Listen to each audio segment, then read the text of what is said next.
찬송가 120장 찬송 함께 찬양하겠습니다. 오 베들레헴 작은 골 너 잠들었느냐,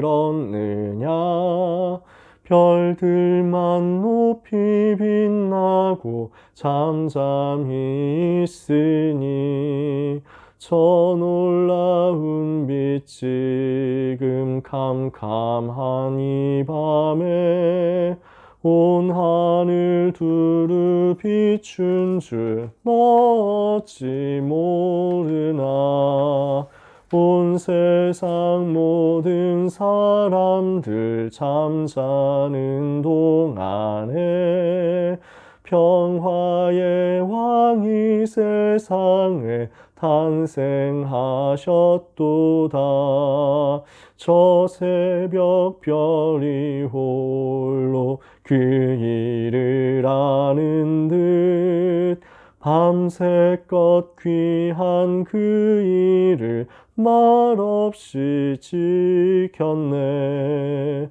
오 놀라우신 하나님 큰 선물 주시니 주 믿는 사람 마음에 큰 은혜 받도다. 이 죄악 세상 사람 주 오심 모르나. 주 영접하는 사람들 그 맘에 오시네. 오 베들레헴 예수님 내 맘에 오셔서 내 죄를 모두 사하고 늘 함께 하소서.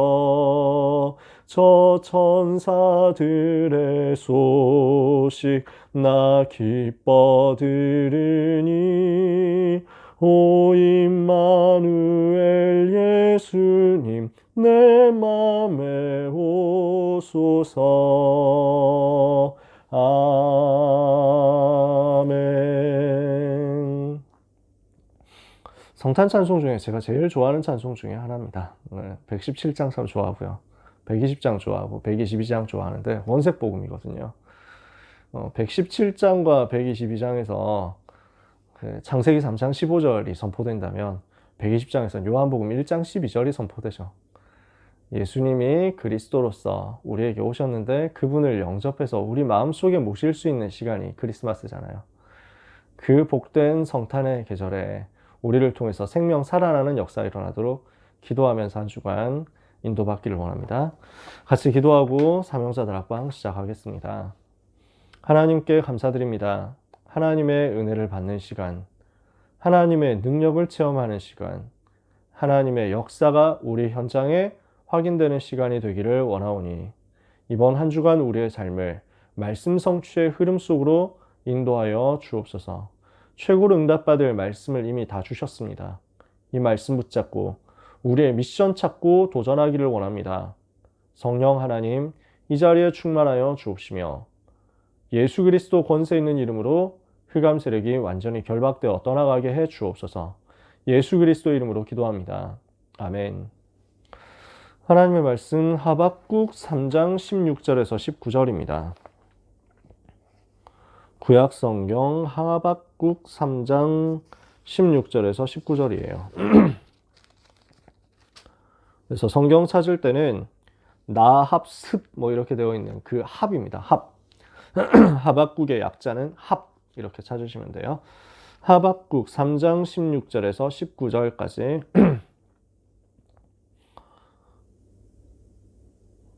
하박국 3장 16절에서 19절 찾으셨으면 같이 읽겠습니다. 내가 들었으므로 내 창자가 흔들렸고 그 목소리로 말미암아 내 입술이 떨렸도다. 무리가 우리를 치러 올라오는 환난 날을 내가 기다림으로 썩이는 것이 내 뼈에 들어왔으며 내 몸은 내 처소에서 떨리는도다. 비록 무화과 나무가 무성하지 못하며 포도나무에 열매가 없으며 감람나무에 소출이 없으며 밭에 먹을 것이 없으며 우리의 양이 없으며 외양간에 소가 없을지라도 나는 여호와로 말미암아 즐거워하며 나의 구원의 하나님으로 말미암아 기뻐하리로다. 주 여호와는 나의 힘이시라. 나의 발을 사슴과 같게 하사 나를 나의 높은 곳으로 다니게 하시리로다. 이 노래는 지휘하는 사람을 위하여 내 수금에 맞춘 것이니라. 아멘. 하박국 선지자의 하박국 선지서의 내용의 마무리는 이렇게 끝납니다. 자, 이게 무슨 내용이냐 하는 것을 조금 이따가 같이 나눠볼게요. 저는 하박국 메시지를 너무 좋아합니다. 또 말라기 선지자의 메시지도 너무 좋아해요. 오늘 2부 예배 때 말라기 본문 읽었잖아요. 저는 그 말라기 3장에서 우리 주님이 저한테 하신 말씀이 저한테 너무 큰 힘이 됐어요. 군대에 있을 때부터 저한테 너무 힘이 됐었고, 그 이후에 제가 낙심될 때마다 그 구절이 생각이 나더라고요. 3장 6절에 나 여호와는 변하지 아니하느니 그러므로 야곱의 자손들아 너희가 소멸되지 아니하느니라 하시는데요. 나는 변하는데, 세상은 변하는데, 사람들은 변하는데 우리 하나님은 변하지 않으신다는 거예요. 변하지 않으시는 하나님께서 변하지 않고 나를 사랑하시고 변하지 않고 나를 지키시고 변하지 않고 나와 함께 계시고 내 속에 계시기 때문에 내가 소멸되지 않는다. 너무 감사하더라고요. 이게 시간마다 저한테 큰 힘이 되고 위로가 됐었어요. 그래서 이런 귀한 보배로운 성경 구절들이 많이 들어있는 하박국, 말라기, 이 두 권 선지서를 오늘 말씀을 주셨는데 저는 너무 많이 반가웠어요. 여러분들하고 이 얘기를 참 많이 나누고 싶은데 그랬다가는 오늘 11시를 넘길 수 있기 때문에 제가 최대한 자제해 보려고요. 오늘 우리가 나눌 말씀 어떻게 보면 당연한 이야기인데요. 복음 회복과 복음화 운동을 위해서입니다.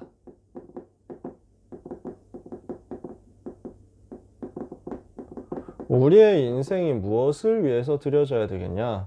복음이 회복되는 일을 위해서, 그리고 이 복음이 현장에 전달되는 그 일을 위해서 드려져야 되겠다. 우리가 이것을 결단하고 은혜를 받았으면 좋겠어요. 선지자들의 사역을 쭉 한번 살펴보면요. 사무엘부터 쭉 나오는데 모세도 선지자고 어떤 면에서, 근데 일단 선지서를 기록한 선지자들을 시간대별로 나열을 해볼게요. 크게 둘로 나누면요. 포로 이전에 사역했던 선지자들이 있습니다. 이 사람들의 사역을, 이 사역했던 사람들을 순서대로 써보면요. 선지서를 쓴 사람들이에요. 엘리사 이후에 일어난 제일 먼저 나온, 빠르게 나온 사람이 오바댜 선지자입니다.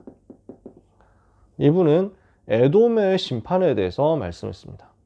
그리고 에돔 이후에 그 남은 자의 기업을 하나님께서 이스라엘에 주실 것이다. 이런 얘기했어요. 하나하나 다 설명할 수는 없고요. 요엘 선지자가 그 다음 시대 인물입니다. 성령의 역사 임하게 될 것과 남은 자가 기업을 얻게 될 것을 얘기했습니다. 그리고 지난주에 우리가 봤었던 요나 선지자가 나옵니다. 엘리사의 제자라고 말씀드렸었죠. 그 다음에 아모스 선지자가 활동합니다. 그래서 드고아의 목자 아모스 이분입니다. 그래서 사역하면서 남유다 출신인데 북이스라엘에서 사역하고 있었어요. 그리고 그래서 말씀이 끊어진 현장을 향해서 탄식하면서 강하게 외쳐요. 말씀 회복해라고, 복음 회복해라고. 그리고 나오는 사람이 이사야입니다. 아모스는 목자 출신인데 굉장히 가난한 그 비천한 신분 출신이었는데 이사야는 왕족 출신입니다. 그런데 결국 나중에 므낫세 왕 때 순교하잖아요. 왕에게 복음 전하면서 왕 싫어하는 이야기 했다는 이유로 굉장히 큰 고난 당하면서 복음 전했는데 그 복음의 내용 우리가 너무 잘 알고 있죠. 이사야 6장 13절 그루터기 운동부터 시작해가지고 7장 14절 임마누엘 40장 말씀 운동, 60장에 일어나 빛을 발하라 62장 파수꾼 운동 막 쭉 나오는 어마어마한 메시지들 했죠. 그 이후에 또 사역했던 인물이 호세아 선지자입니다. 이사야 선지자와 호세아 선지자의 사역 시기는 거의 비슷합니다. 북이스라엘이 멸망하게 되는 그 시대 상황 속에서 메시지를 합니다. 이사야는 남유다에서 많이 사역을 했고요. 아모스와 호세아는 북이스라엘에서 사역했어요. 그리고 미가 선지자인데 메시아 오실 것을 이사야 선지자에게서 본격적으로 설명하고 사역을 했습니다. 스바냐 선지자가 이제 남유다 왕국이 멸망당하는 것이 점점 현실화되는 그때쯤 사역을 하게 됩니다. 요시야 왕 때 사역해요. 그래서 스바냐서에도 결국 나라가 무너질 것과 그러나 남은 자가 남게 될 것을 설명합니다. 그리고 하박국 선지자예요. 그러니까 이 하박국 선지자는 남유다 나라가 이제 멸망이 코앞에 있는 시대에 사역을 합니다. 그래서 이걸 두고 하나님 앞에 질문하는 거예요. 아니 어떻게 이렇게 될 수 있습니까? 그 질문에 대해서 하나님이 시대적인 답을 주시는 거죠. 그리고 마지막 선지자가 예레미야입니다. 진짜 눈물의 선지자거든요. 왜냐하면 눈물을 흘릴 수밖에 없어요. 예레미야 선지자 때 결국 나라가 망하거든요. 북이스라엘은 이미 망했고 남유다 왕국마저 망해가지고 수많은 사람들이 학살당하고 수많은 아이들도 학살당하고 그래서 그 아이들이 죽어가는 모습을 보고 부모 엄마가 죽어가지고 아이가 엄마가 죽은 줄도 모르고 젖달라고 계속 물고 있는 그 모습을 보면서 예레미야는 눈물이 마를 수가 없었어요. 그래서 눈물이 속에서 끊어질 때까지 계속 울어요. 그럴 수밖에 없을 거예요. 정말 현장 사랑하니까. 예레미야는 그렇게 될 걸 알고 있었기 때문에 제발 헛수고하지 말고 바벨론에 항복하자 이 얘기를 했거든요. 그러니까 친바벨론파라고 낙인 찍혀가지고 감옥 갇혀요. 저 진짜 안 좋은 소리만 한다고, 초치는 소리만 한다고. 감옥에서 풀어주는 사람이 바벨론 군사들이었어요. 우리한테 항복하라고 했던 사람이라는데? 하면서 풀어줘요. 풀려 나와가지고 전쟁에서 져서 학살당한 사람들의 모습, 포로로 끌려간 사람들의 그 소식을 듣고 나니까 예레미야는 진짜 온몸에 힘이 다 빠져나갈 때까지 울어요. 그 비참한 상황 속에서 하나님이 주시는 메시지를 받아요.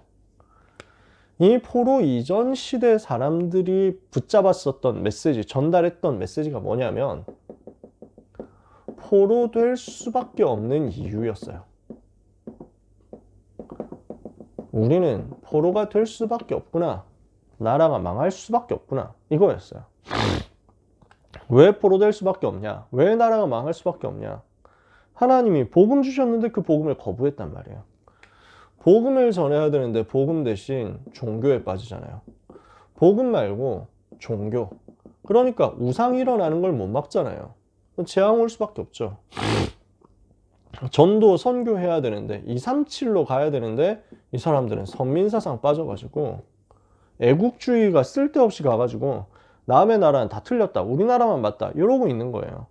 그러니까 하나님하고 방향이 절대 안 맞으니까 결국 강대국 살리고 선교하고 237로 가야 되는데 237에 대한 눈 못 연 이 사람들을 하나님은 어쩔 수 없이 포로로 끌고 가서 거기서 선교할 수밖에 없게 되는 거예요. 포로로 끌려갈 수밖에 없게 된 이유를 이 사람들은 알고 있었어요. 그 얘기를 한 거예요. 그러나 그 속에도 하나님의 선하신 계획이 있다는 사실을 이 사람들은 붙잡았어요. 그래서 여전히 우리에게는 희망이 있다. 여전히 우리에게는 소망이 남아있다. 라는 것을 이야기해요. 그래서 그 소망은 작게는 포로에서 돌아오게 될 것이라는 것. 크게는 오실 메시아. 그분 바라봐야 된다는 것. 이렇게 해서 이분들이 계속 메시지를 합니다. 그래서 이것을 가지고 이 소망을 실현시킬 사람이 남은 자들이다. 이 남은 자, 렘넌트들이 기업을 얻게 될 것이다. 라는 것을 이 사람들은 설명합니다. 포로로 끌려가겠으나 거기에서 복음을 회복할 것이고 그 복음 회복한 주역 남은 자들은 그 현장을 정복하고 다시 돌아오게 될 것이다. 이것을 이야기한 게 포로 이전 시대 사람들입니다. 포로 이후에 사역했던 선지자들이 있습니다. 포로에서 정확하게는 포로 되어간 그때부터 사역했던 선지자들입니다. 우리가 잘 아는 다니엘 선지자죠. 그리고 다니엘과 거의 같은 시기에 활동했고 다니엘보다 후배면서 선지서는 먼저 쓴 사람이 에스겔입니다. 그래서 에스겔서가 다니엘서보다 먼저 쓰여집니다. 순서가 에스겔이 먼저예요. 나이는 다니엘이 좀 더 많았던 것 같아요. 그래서 포로로 끌려간 사람들 중에서 다니엘은 이미 불신자식으로 표현하면 신화적인 존재, 렘넌트식으로 표현하면 레게노 그 자체. 그래서 포로로 끌려간 사람들이 다니엘을 보면서 굉장히 많이 위로를 받아요. 그런 내용들이 에스겔서에 써 있습니다. 자, 에스겔, 다니엘, 그리고 포로에서 귀환한 사람들이 성전 회복해야 되니까 학개, 스가랴 이 두 사람은 성전 회복해야 된다라는 것에 대한 언약을 전달합니다. 그러면서요, 학계 선지자는 딱 성전에 대해서 짧게 사역하고 끝났습니다. 학계 선지자 나이가 굉장히 많았어요. 좀 할아버지 가까운 나이였고, 늦게 사역을 시작해서 성전 회복에 대한 메시지를 한 2년 정도 한 다음에 바로 역사에서는 나타나지 않아요. 하나님 앞에 갔는지 은퇴했는지 알 수는 없어요. 아무튼 늙은 나이에 사역을 시작해서 짧게 사역했는데 하늘과 땅과 바다와 만국을 진동하는 성전에 대한 언약을 정확하게 전달했죠. 스가랴 선지자는 성전 회복에 대한 메시지와 함께 어마어마한 복음 메시지를 전해요. 그래서 대표적인 스가랴서에 있는 성경 구절이 그날에 예루살렘의 죄와 더러움을 씻는 셈이 열리리라, 이렇게 말씀해요. 그러니까 이 메시지가 뭘로 성취되냐면 그리스도께서 우리를 위해서 피 흘리신 결과 죄와 더러움을 씻는 역사가 그 피로 말미암은 샘물에서 나왔다는 거죠. 그래서 우리 찬송 중에 샘물과 같은 보혈은 그런 찬송들이 다 여기서 나왔어요. 이 성경 구절 굉장한 복음을 선포해요. 여러분이 나중에 스가랴서 읽어보면요, 스가랴서가 한 13장까지인가 이렇게 있어요. 내용이 길지는 않아요. 그래도 이런 성경 구절이 있었나, 그런 것들을 많이 보게 될 거예요. 스가랴 이후에 일어났던 인물들이 선지서라고 하진 않고 이분들의 사역은 역사서라고 포함됩니다만, 그래서 선지서로는 쓰지 않는데 참고하라고 에스라와 느헤미야입니다. 그 이후 세대 사람이 에스더고요. 그래서 에스라, 느헤미야, 에스더. 아니다. 순서는 에스더가 먼저예요. 그 다음에 에스라, 느헤미야예요. 그래서 에스더가 이제 아하수에로 왕의 부인이었죠. 그 아하수에로 왕의 아들이 아닥사스다 왕인데, 아닥사스다 왕 때 사역했던 사람들이 에스라, 느헤미야예요. 그래서 학계 선지자를 통해서, 스가랴 선지자를 통해서 성전이 회복되었다면, 이 회복된 성전을 두고 이제 메시지를 회복한 사람이 에스라, 그리고 성벽을 회복하고 나라의 시스템을 만든 사람이 느헤미야, 이렇습니다. 그리고 맨 마지막 선지자가 나옵니다. 그 사람이 말라기 선지자예요. 그러면 이분들은 무슨 사역을 했느냐? 일단 무너진 성전을 회복시키는 사역을 했죠. 그리고 메시지를 회복하고, 느헤미야 같은 사람들은 어떤 사역을 하냐면은 이방인들하고 결혼했던 거 이렇게 하면 되겠냐 하면서 막 야단쳐요. 그래서 막 빨리 돌려보내라 이런 얘기를 해요. 뭔 얘기냐면 영적 상태를 회복하는 거였어요. 포로에서 돌아와가지고 조금 성전 회복하고 성벽 짓고 하는데 그새 영적인 상태가 무너져가지고 우상 숭배하는 사람들을 데리고 들어오는 거예요. 우상 섬기는 사람들하고 막 예쁘다고 하니까 결혼하는 거예요. 영적인 각성이 없는 거죠. 영적인 지금 중요한 그 싸움을 해야 된다는 사실을 놓친 거죠. 그러니까 이거 회복해라는 거예요. 그리고 말라기 선지자가 마지막으로 메시지를 합니다. 구약의 마지막 선지자예요. 이분의 사역은 뭐냐면은 주님 오실 때까지 400년 동안 기다려야 돼요. 말라기 선지자 이후에 400년 동안 메시지가 없습니다. 말라기 선지자 이후에 나오는 첫 선지자는 세례 요한입니다. 그때까지 400년이 남았습니다. 그래서 말라기 선지자가 하는 메시지의 내용은 뭐냐면요, 주님이 반드시 오신다, 메시아 오신다, 그리스도 오신다. 근데 그때까지 버틸 수 있겠냐? 지금 이 영적 상태 가지고 오실 메시아를 맞이할 수 있겠냐? 변질되지 않고 그리스도 기다릴 수 있겠냐? 정신 차려야 된다. 우리는 400년 동안 지속해야 된다. 그걸 메시지한 거예요. 그래서 말라기 선지자가 하늘 가지고 얘기한 것 중에 하나가 11조예요.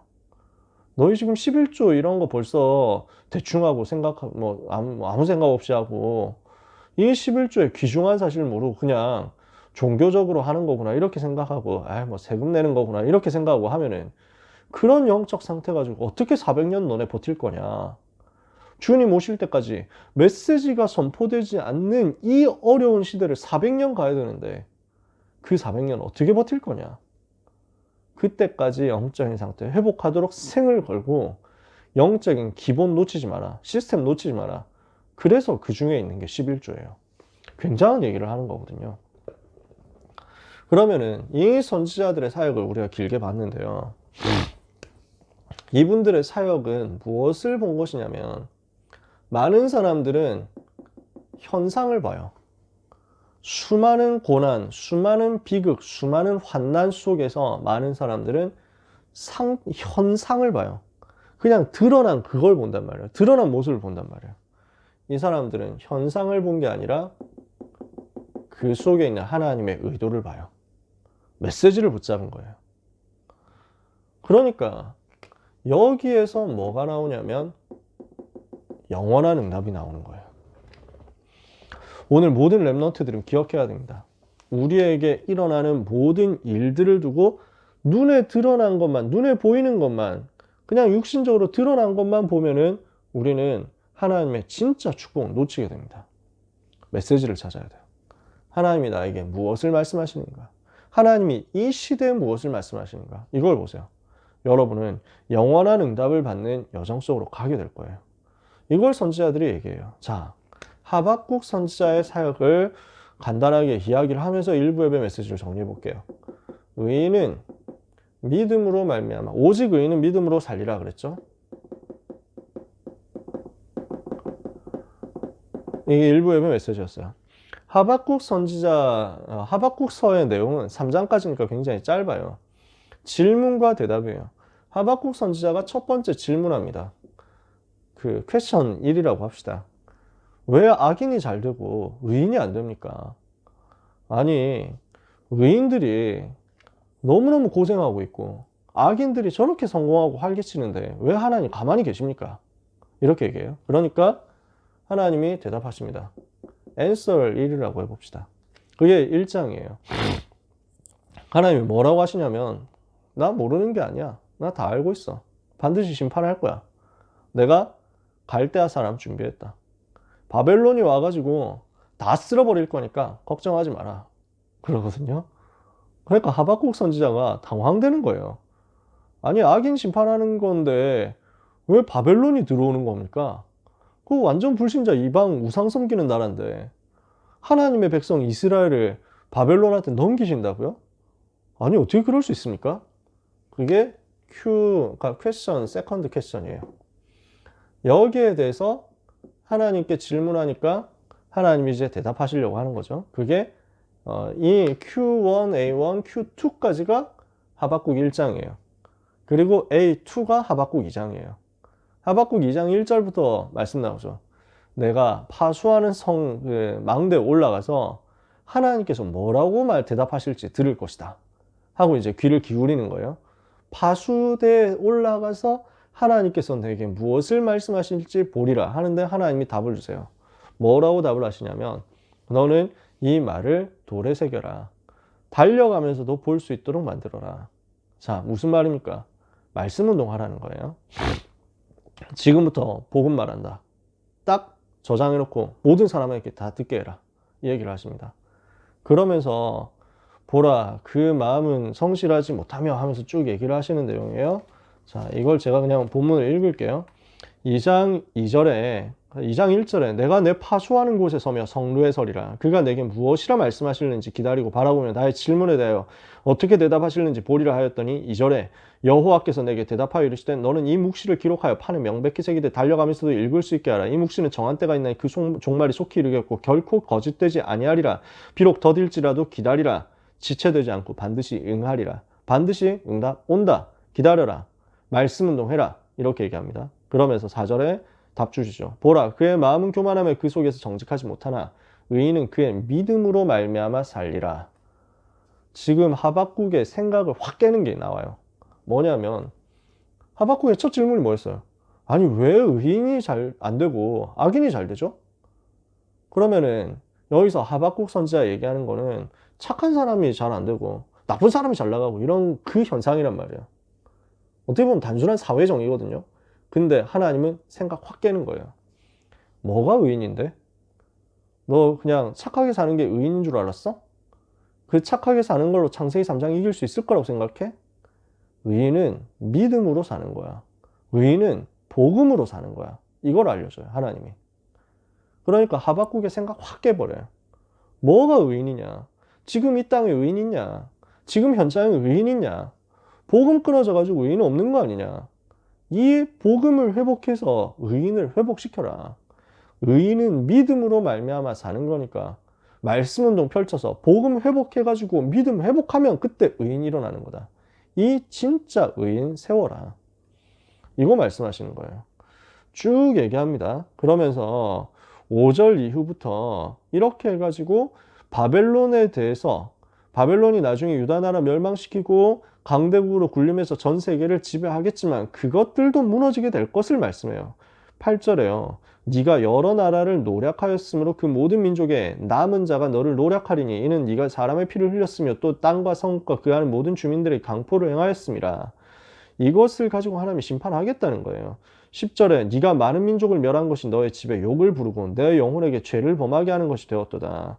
13절에 민족들이 불탈 것으로 수고하는 것과 나라들이 헛된 일로 피곤하게 되는 것이 만군의 여호와께로 말미암음이 아니냐. 자, 이거는 지금요 하나님께서 굉장히 조금 이제 오래된 말이지만 간지나게 말씀하시는 거예요. 폭풍 간지예요. 뭐냐면 그래 바벨론 일어나가지고 세계를 정복하겠지. 그 바벨론한테 유다 망하고 어려움 당하겠지. 그 바벨론이 많은 주변 나라들을 어렵게 만들겠지. 그 바벨론 그대로 자기들도 망할 거야. 그리고 또 다른 나라 나올 거야. 그리고 그 또 다른 나라도 또 무너질 거야. 민족들이 일어나가지고 서로 전쟁하고 서로 피곤하게 되고 난리치고 하는 거 하나님이 다 모르실 줄 아느냐. 하나님의 여호와 하나님의 손바닥 안에서 이루어지는 헛된 일이다. 자기들은 대단한 거 하는 것 같지만 아무것도 아닌 일이다. 그래서 다 여호와로 말미암은 것이 아니냐. 만군의 여호와께서. 하나님의 목표는 한 가지라는 거예요. 14절에 이는 물이 바다를 덮음같이 여호와의 영광을 인정하는 것이 세상을 가득함이니라.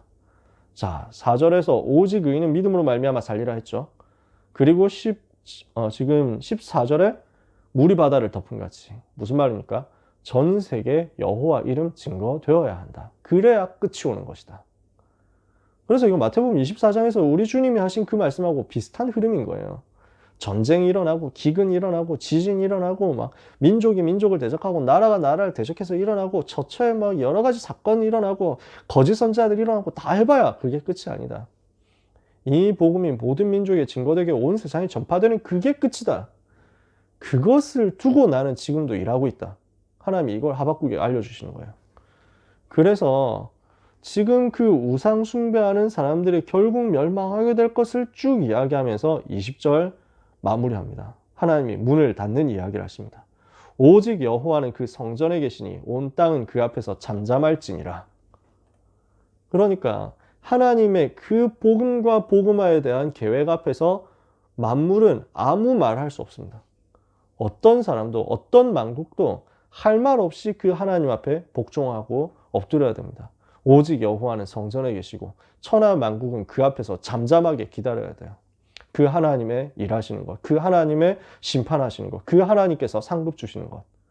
전도자를 결국 세우시고 그 복음을 가지고 결국 영광을 받으실 그 하나님 앞에 천하 만국은 잠잠할지어다. 이러니까 하박국이 깨달아요. 아, 내가 쓸데없는 것 가지고 고민했구나. 내가 육신적인 것 가지고 생각했구나. 하나님은 어마어마한 구원 계획, 메시아 보낼 그 계획을 가지고 우리에게 이 사건을 일으키는 거구나. 우리나라는 망해야 되는 거구나. 우리는 포로로 끌려가야만 하나님의 계획이 이루어지는 거구나. 그 이후에 하나님이 그리스도를 보내시고 그 그리스도의 복음은 세상을 덮어버리겠구나.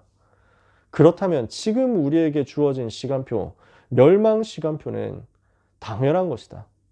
그 당연한 멸망 시간표 속에서 나는 낙심하지 않고 남은 자 세울 것이다. 하박국 이거 붙잡고 찬송하기 시작해요. 그게 3장이에요. 그래서 Q1, A1, Q2까지가 1장, A2가 2장, 그리고 하박국의 찬양이 나옵니다. 그 찬양이 3장입니다. 이 찬양 내용이 굉장히 멋있어요.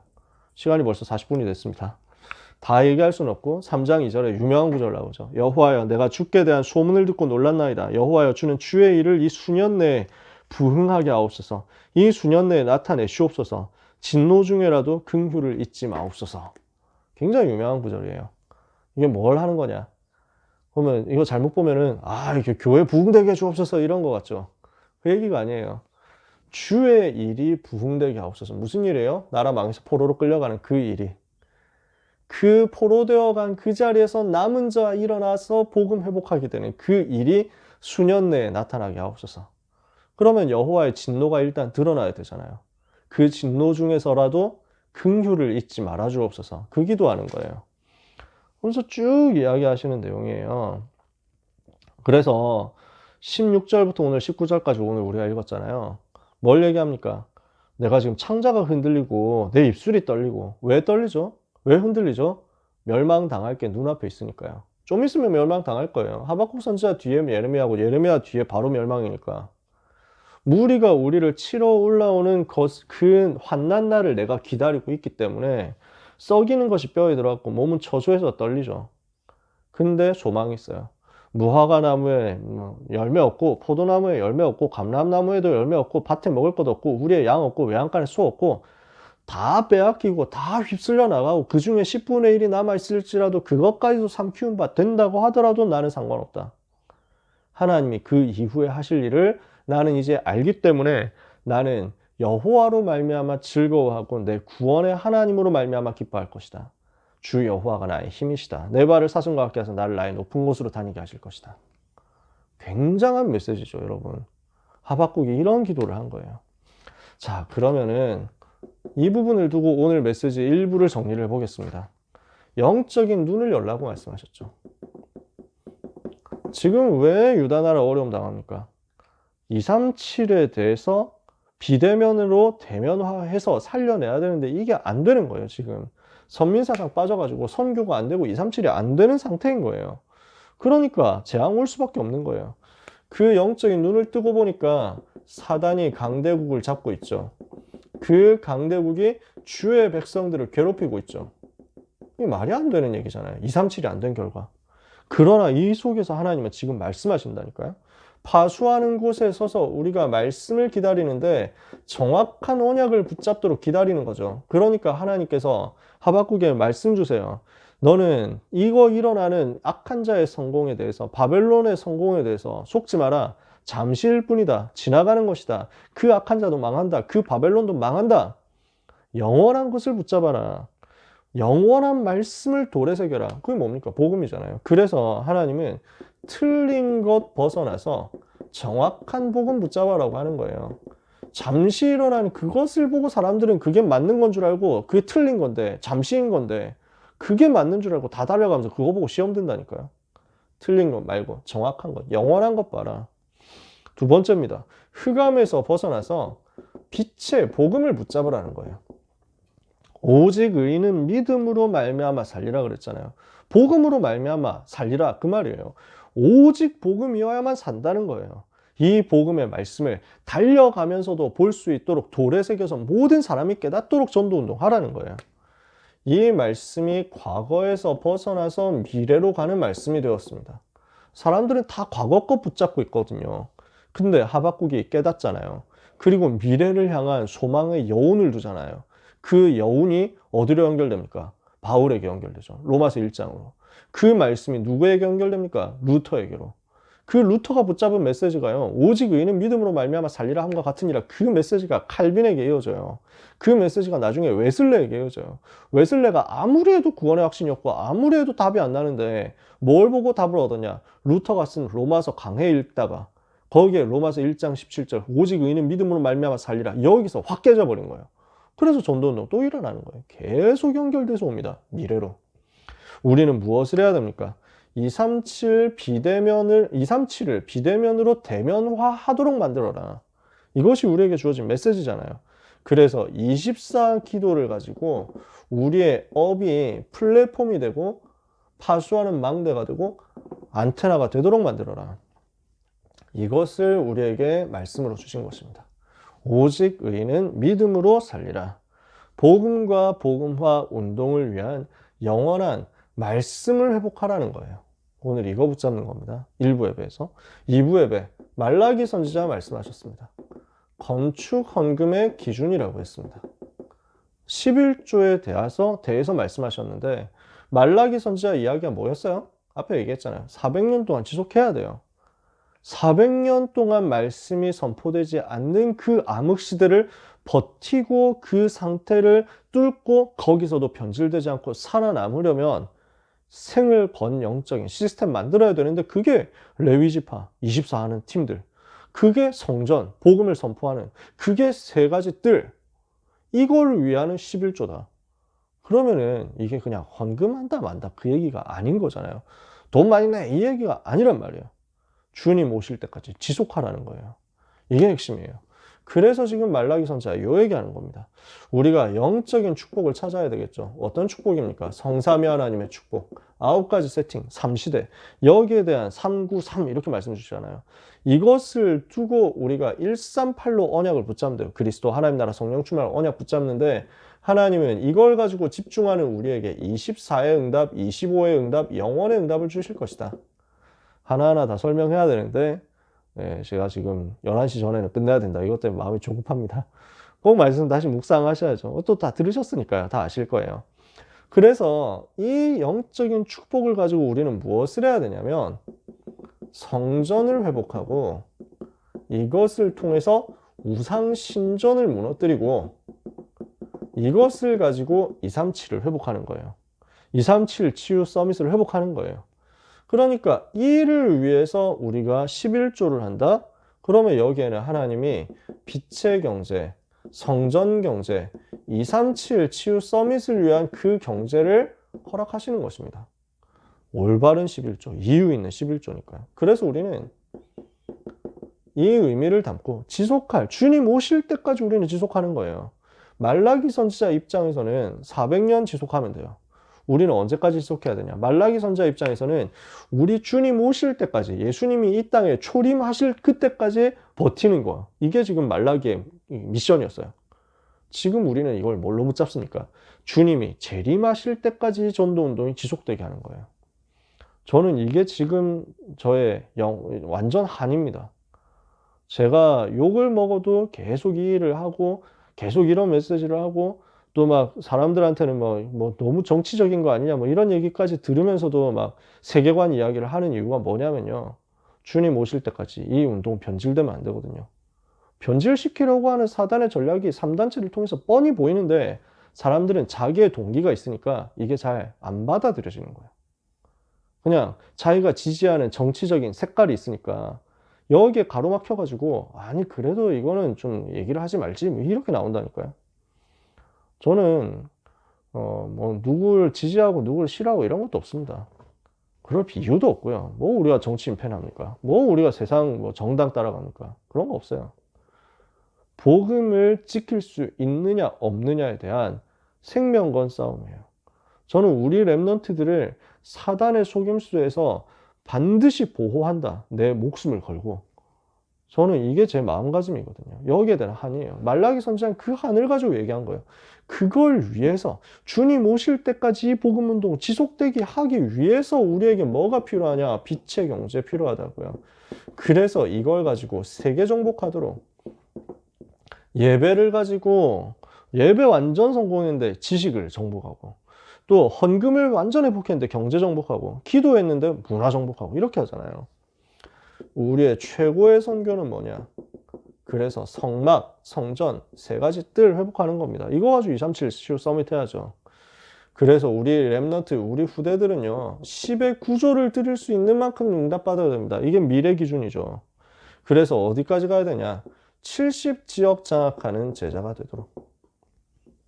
여기서 70이라는 것은 꼭 70군데여야 되느냐? 69군데면 안 됩니까?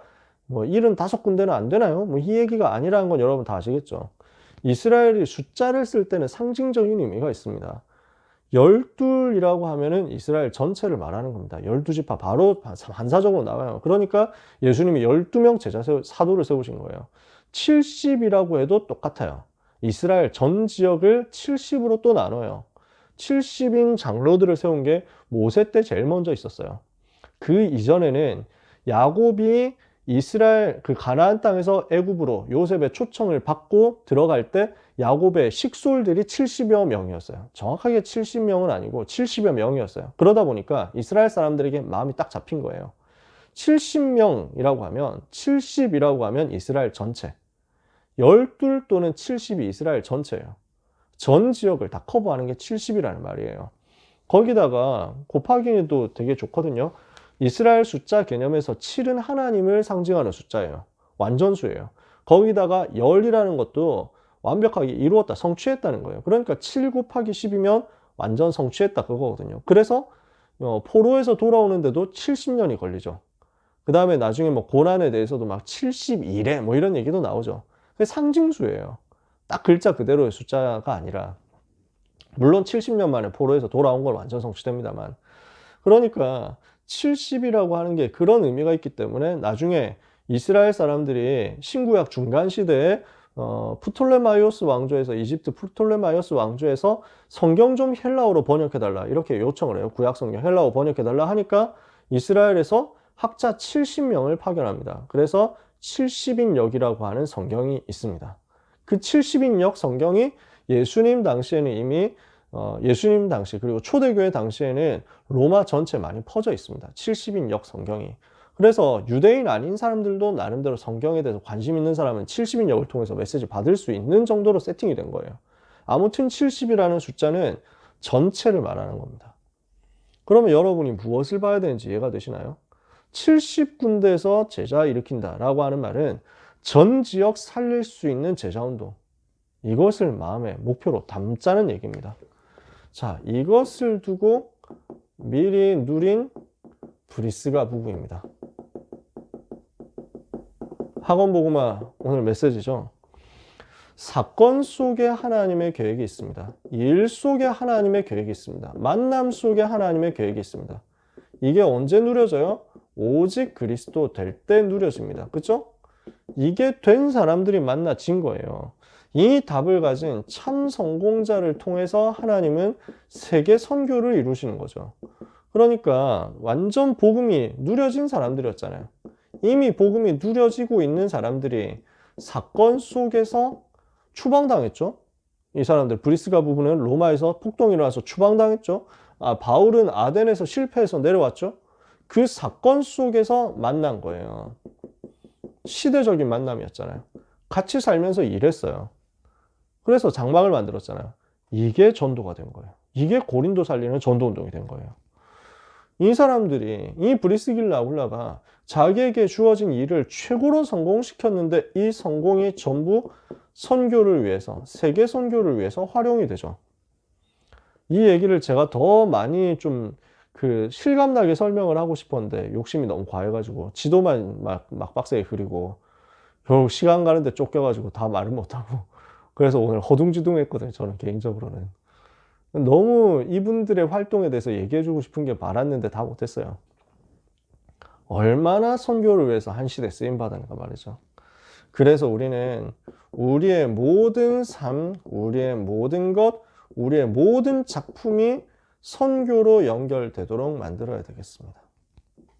그게 우리의 평상시 삶의 증거로 나오는 거죠. 그러면요, 오늘 뭐가 나오냐면 복음을 회복하고 복음화 운동을 일으켜야 되는데 이 일을 위해서 정확한 말씀을 회복하라는 거예요. 하박국. 정확한 말씀을 가진 사람들이 자기의 업을 가지고 완전 성공해서 빛의 경제 회복하라는 거예요.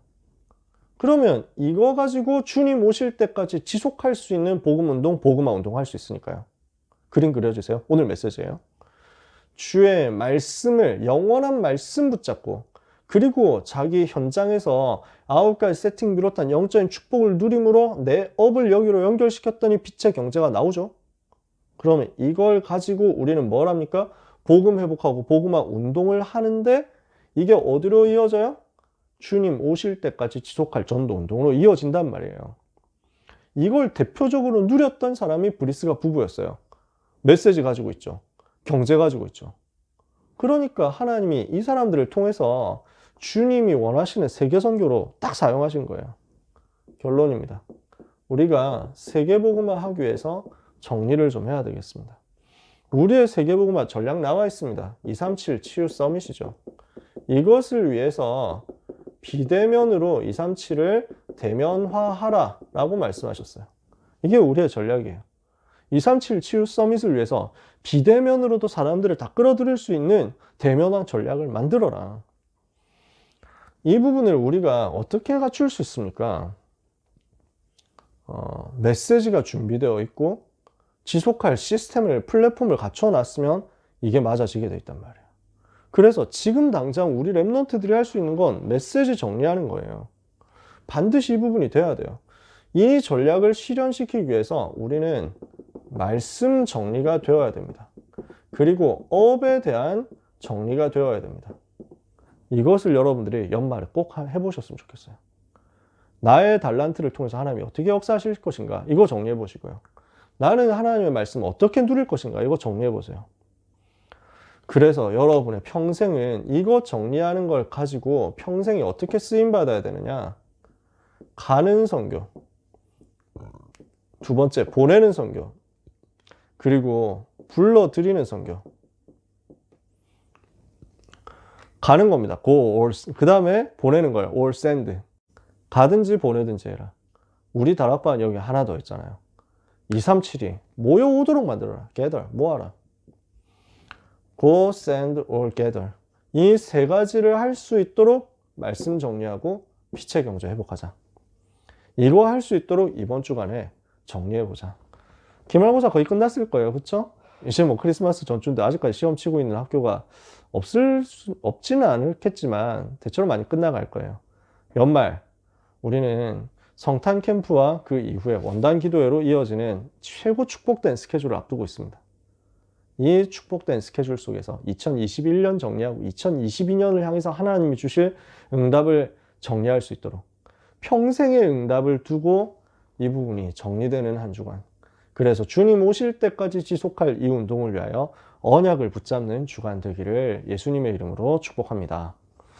우리 귀한 랩런트들 정말로 사랑하고 축복합니다. 우리 승은이, 언약이, 지훈이, 현진이, 특히 언약 랩런트 진짜 너무 반갑습니다. 톡했는데 나중에 답장 주세요. 원종이 그냥 항상 기도하고 있었거든. 원종이도 반갑고, 세민이, 재민이 지금 다 이름 불러야 되는데, 그리고 서준이, 찬이 진짜 너무 감사하고, 귀한 랩런트들 정말로 주님의 이름으로 축복합니다. 제가 안 부른 랩런트도 있으면 꼭 채팅 주세요. 바로 지금 부르게. 소중한 사랑하는 랩런트들, 그리고 랩런트의 배경이 되시는 귀한 모든 전도자들을 주님의 이름으로 정말 축복하고 한 주간 완전 승리하게 되시기를 예수님의 이름으로 축원합니다. 서준이 내가 이름 불렀냐? 네, 서준이 축복합니다. 기도하겠습니다. 하나님 감사합니다. 한 주간 승리할 말씀 주심을 감사합니다. 237 현장을 비대면으로 대면화하는 응답을 받게 하옵소서. 이 일을 두고 언약 잡습니다. 하나님, 말씀이 정리되며 빛의 경제 회복하고 주님 오실 때까지 지속할 복음운동, 전도운동 하게 하여 주옵소서. 이것 때문에 기도하며 이것 때문에 주님 바라보는 모든 하나님의 자녀들에게 성령의 충만함 허락하시며 새 힘을 허락하시며 시대 살릴 증거를 허락해 주옵소서. 전도자 랩런트 가는 걸음마다 사단이 발 아래 무릎 꿇게 하여 주옵소서. 예수 그리스도 이름으로 기도합니다. 아멘.